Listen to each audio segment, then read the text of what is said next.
Hello मेरे प्यारे बच्चों, कैसे हो आप लोग।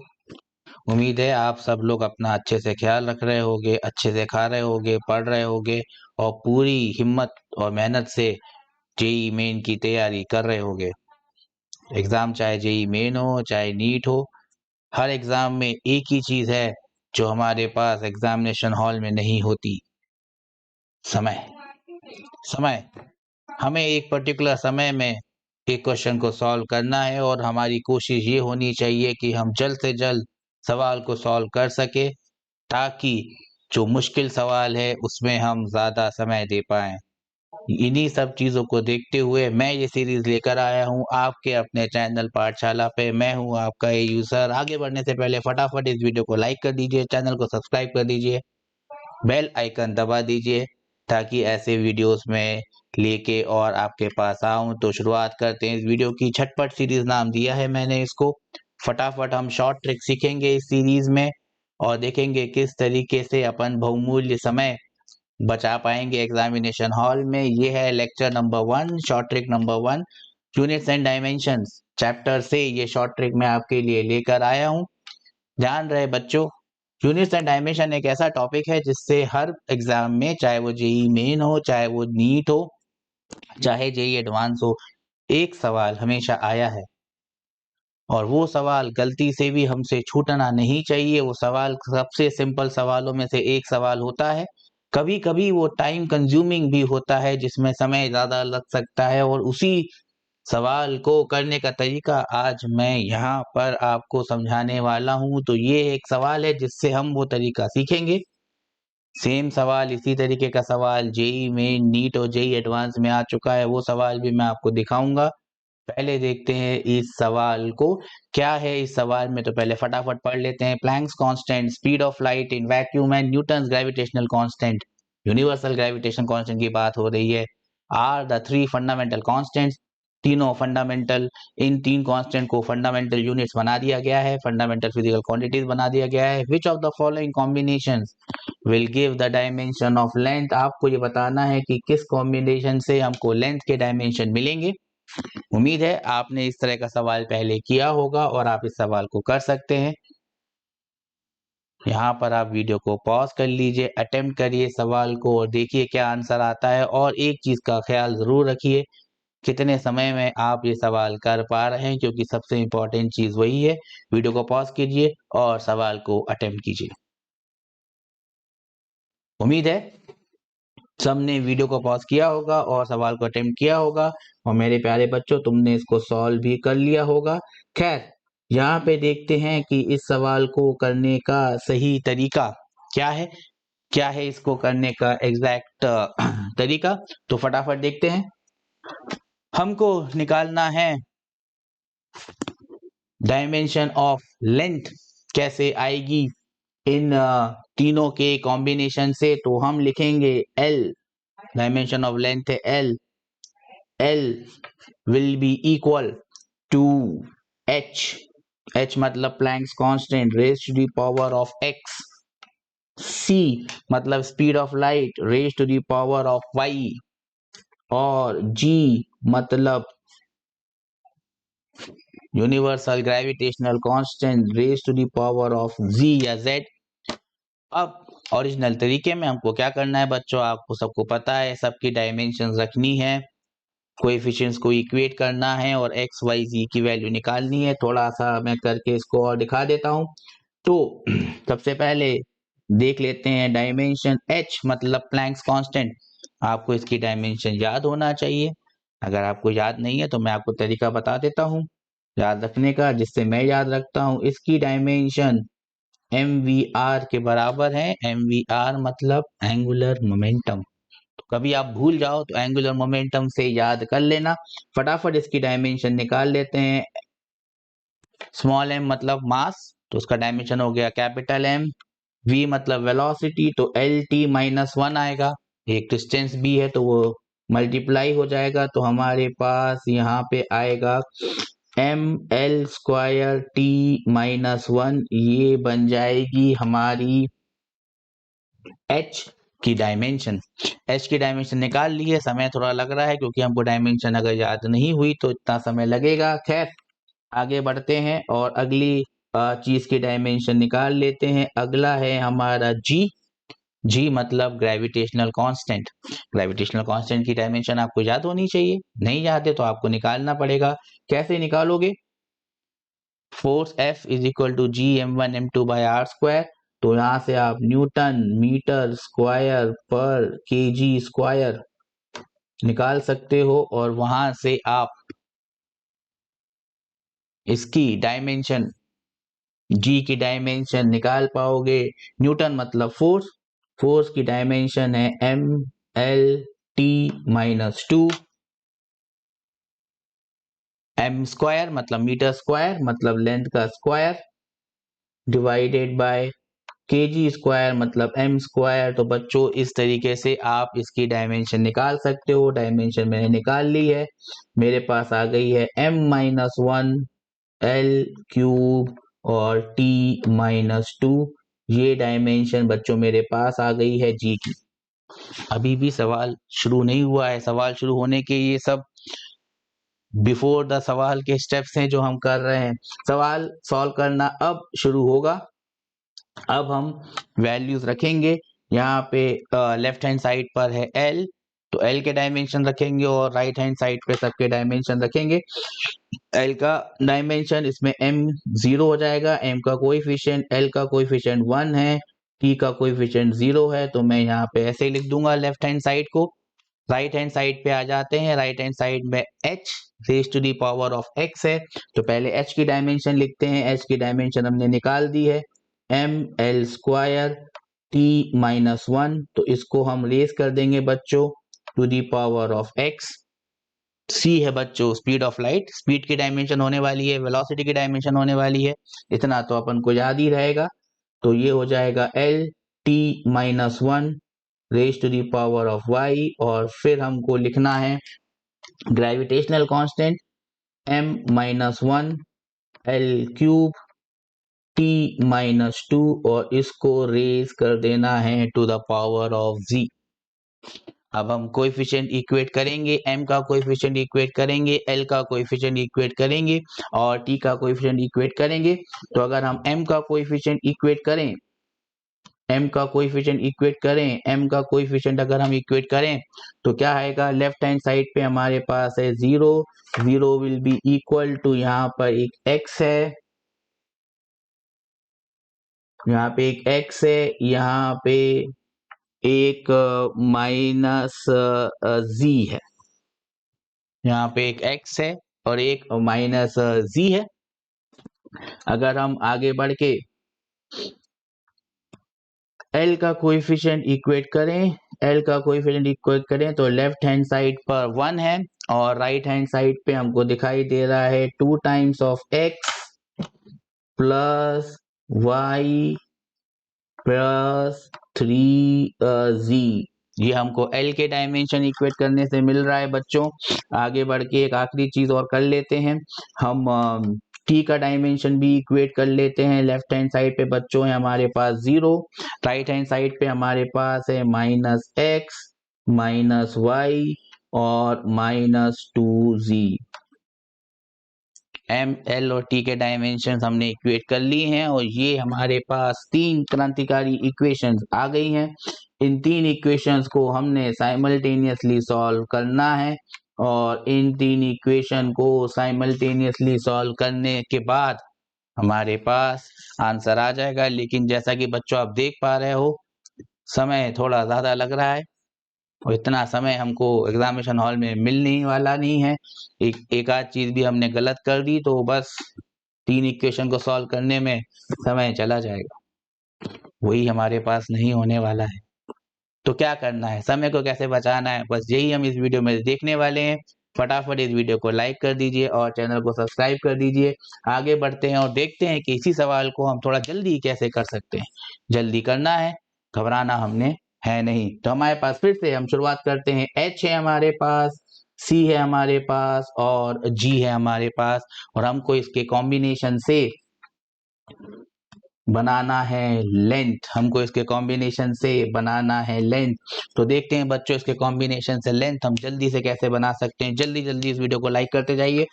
याद रखें H मैंने पहले ही बताया था, H है हमारा MVR, तो ये हो गया स्टेप नंबर 1, हमने H लिखा।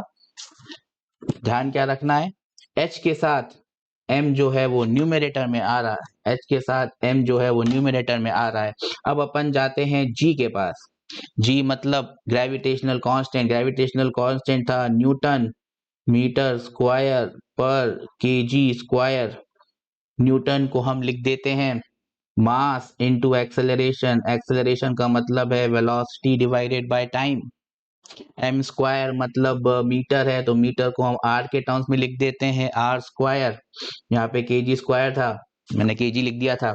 Okay, divided by KG square मतलब मास का स्क्वायर, मास के स्क्वायर से हमने कर दिया। अब देखो फटाफट मैंने यहाँ पे एक m को कैंसिल कर दिया। जैसे ही मैंने एक m को कैंसिल कर दिया, मैंने ये चीज नोटिस की कि भैया g के साथ जो m आ रहा है वो डिनोमिनेटर में आ रहा है। ध्यान से सुनना, g के साथ जो m आ रहा है वो डिनोमिनेटर में आ रहा है, लेकिन h के साथ जो m आ रहा है वो न्यूमरेटर में आ रहा है।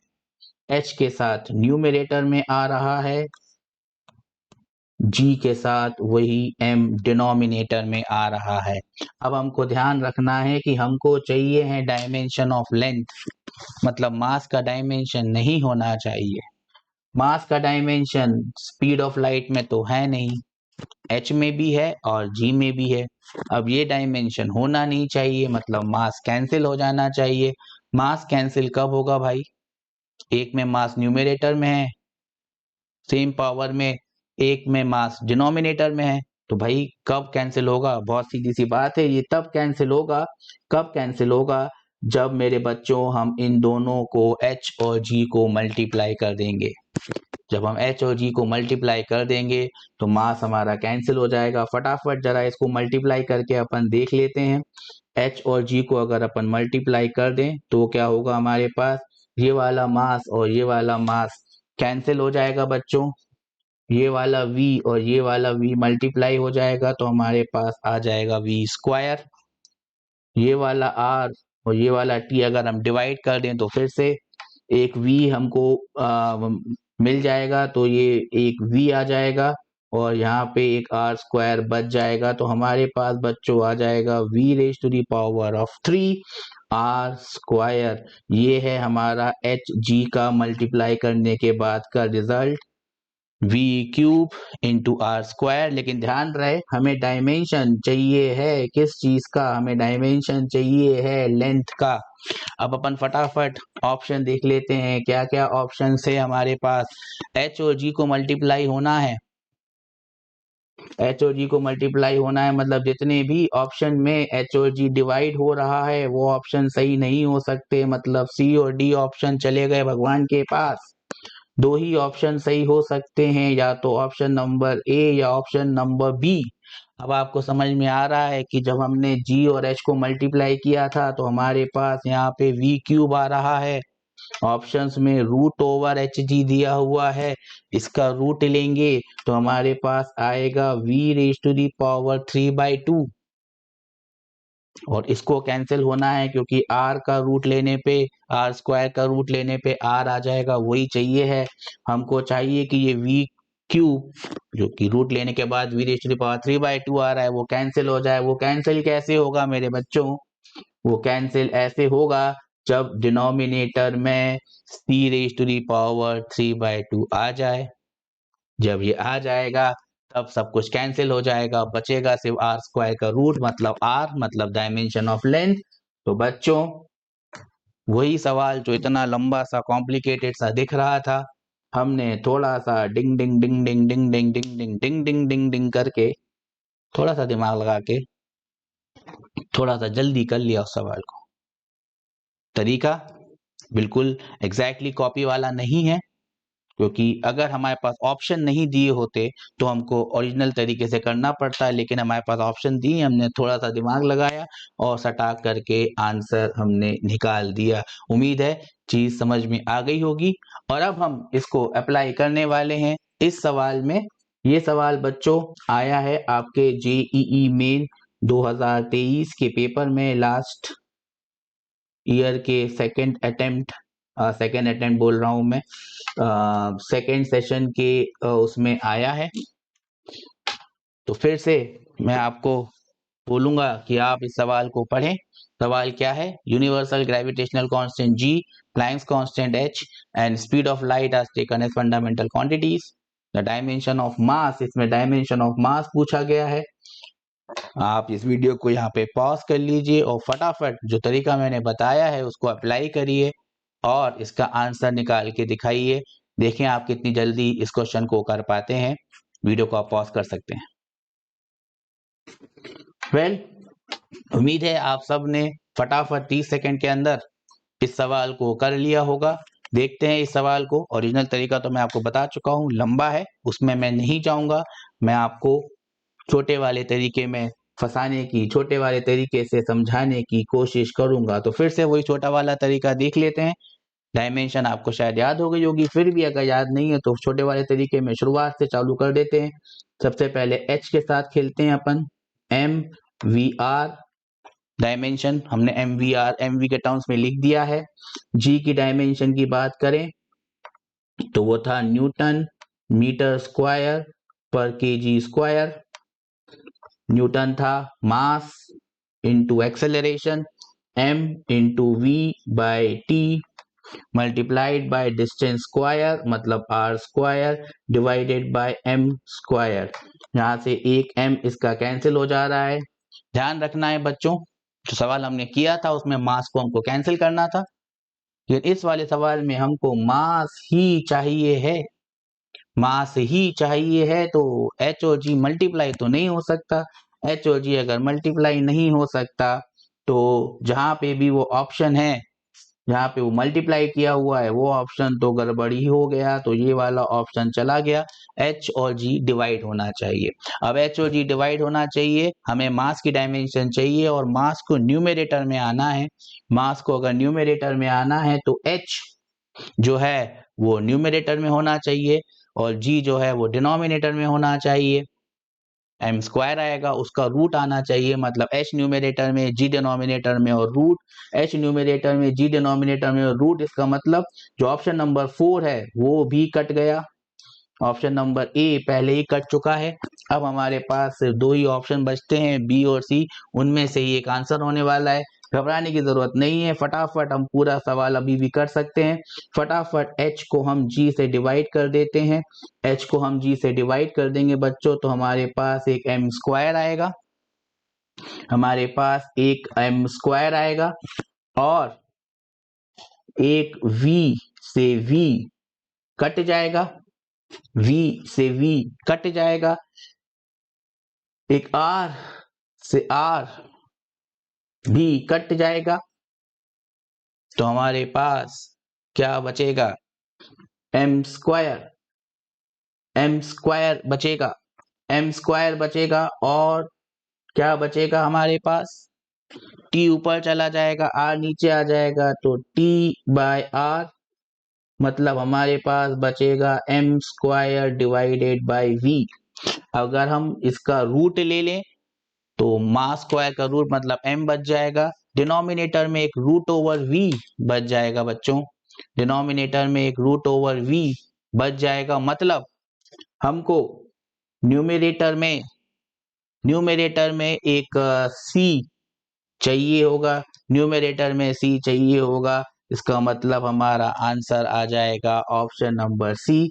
ऑप्शन नंबर सी हमारा आंसर बन जाएगा। डिनोमिनेटर में v आ रहा था, उसके रूट हमें उसको कैंसिल करने के लिए न्यूमरेटर में c को रखना पड़ेगा। और इस तरीके से हम इस सवाल को, जिसमें थोड़ा समय लग सकता था, हमने फटाफट जल्द से जल्द कर दिया। थोड़ा सा दिमाग लगाया, थोड़ा सा लॉजिक का इस्तेमाल किया और हमने बना लिया ये छोटा सा कॉन्सेप्ट। उम्मीद है बच्चों ये आपको समझ में आया होगा और आप इसको इस्तेमाल करेंगे और भी सवालों में और इसको करके देखेंगे।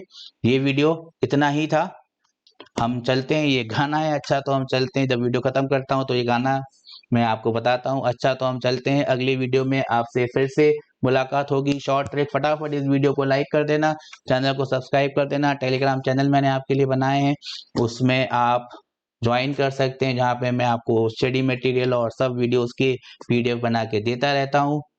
सब्स्टिट्यूट हार्ड वर्क का कुछ भी नहीं है, आपने मेहनत करते रहना है और एक चीज़ हमेशा ध्यान रखनी है, आपने घबराना नहीं है। मिलते हैं अगले वीडियो में, अगले लेक्चर में। Take care and God bless all of you. Bye bye.